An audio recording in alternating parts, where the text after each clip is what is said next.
नमस्कार दोस्तों, नारी यारी ये मेरे चैनल का नाम है और ये मेरा पहला वीडियो है। उम्मीद करती हूँ कि आज जो भी मैं आपसे बात करने जा रही हूँ वो शायद आपको अच्छी लगे और मुझे आपके सपोर्ट की बहुत ज़रूरत है, तो प्लीज़ मेरे चैनल को लाइक और सब्सक्राइब कीजिएगा। इस चैनल को बनाने के पीछे का मेरा मकसद यही है कि लोग औरतों के बारे में बहुत कम बात करते हैं और मुझे कई सारे मुद्दे ऐसे हैं जो आप लोगों से डिस्कस करने हैं, बातें करनी है, इसलिए मैंने इस चैनल को बनाया है। और मेरे चेहरे छुपाने की भी कई सारी वजह हैं जिन्हें मैं आपसे बाद में डिस्कस करूंगी। लेकिन आज जिस बारे में मैं बात करना चाहती हूँ वो है घूंघट, सर ढकना, पल्लू, क्योंकि आप मुझे देख सकते हैं कि मैं घूंघट में हूँ। सबसे पहले अगर मैं बात करूँ, नई बहुएं जो हमारे जनरेशन की हैं, जब वो ससुराल आती हैं और उन्हें जब घूंघट या सर ढकने के लिए कहा जाता है तो उन्हें अच्छा नहीं लगता। एक तुलना होती है बेटी और बहू में कि आखिर बहुएं ही क्यों सर ढकें।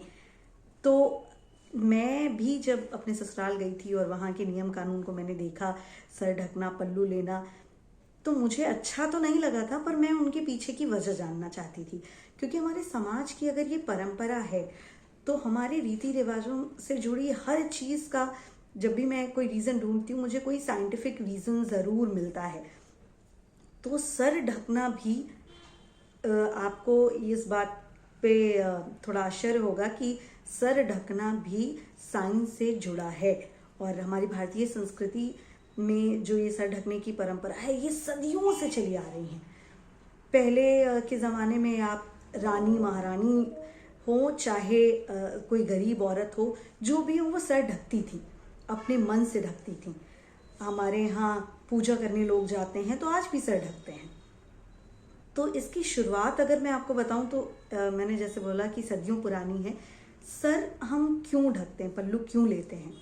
सर ढकने के लिए सबसे पहले मैं जब जानकारी जुटा रही थी, पहली चीज़ कि आप जिस देश में रहते हैं, भारत देश में, वहाँ पे कई तरह के मौसम होते हैं। और आप अगर साइंस के थ्रू जानेंगे तो हमारे सर का जो भाग है ये सबसे पहले, इसको हमारे शास्त्रों में भी लिखा है, ये एज अ मैग्नेट काम करता है। अगर बहुत अधिक गर्मी है तो कहा जाएगा आप सर ढक कर चलें, या बरसात है या सर्दी है तो सबसे पहले आपको सर ढकने की सलाह दी जाती है। तो अगर आपको अपने हेल्थ बेनिफिट के हिसाब से देखना है कि आप मौसम से बचें, आप किसी भी ऐसे दुष्प्रभाव से बचें जो मौसम के बदलाव होते हैं उससे बचें, तो आपको सर ढकने की सलाह दी जाती है। और सर ढकने की परंपरा जब शुरू हुई, जब भी हम लोग किसी मंदिर में जाते थे या किसी भी धार्मिक स्थल में जब हम जाते हैं तो हम अपने आप ही सर ढकते हैं। और ये हमने तब शुरुआत की क्योंकि सर ढकने से पहले आपका जो मस्तिष्क है वो एकाग्र होता है। तो जब भी लोग किसी धार्मिक स्थल पर जाते थे तो वो सबसे पहले अपना सर ढकते थे, क्योंकि इस पोर्शन को जब आप ढकते हैं तो आपका मन एकाग्र होता है। तो ये भावना थी कि जब आप भगवान की तपस्या में लीन हो, भगवान को याद करें तो एक चित्त मन से करें। और जब भगवान के सामने सर ढकने की परंपरा शुरू हुई तो ये धीरे धीरे समाज ने अपनाया।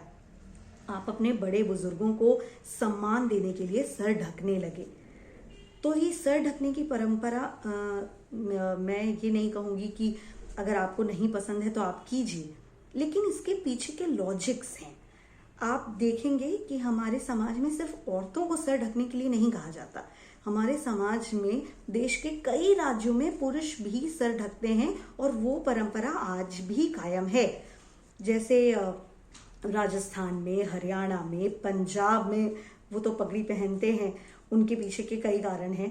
और सिख धर्म में तो इस बात का उल्लेख भी है, अगर आप, मैं उतनी डिटेल में नहीं जाऊंगी आपको, लेकिन आप पहाड़ियों पर जाकर देखें तो सर ढकने की परंपरा काफ़ी पुरानी रही है। और ये सिर्फ औरतों के लिए नहीं था, ये पुरुषों के लिए भी उतना ही था। और आज भी वही चीज़ हमारे देश में फॉलो हो रही है। तो पल्लू रखना, सर ढकना, बड़ों को सम्मान देना, या भगवान के सामने जब आप जाते हैं तब सर ढकना, ये क्यों ज़रूरी है मैं इस वीडियो में आपको बताना चाहती थी। उम्मीद है कि ये वीडियो जिस वजह से मैंने बनाया उसमें मैं सार्थक रही हूँ।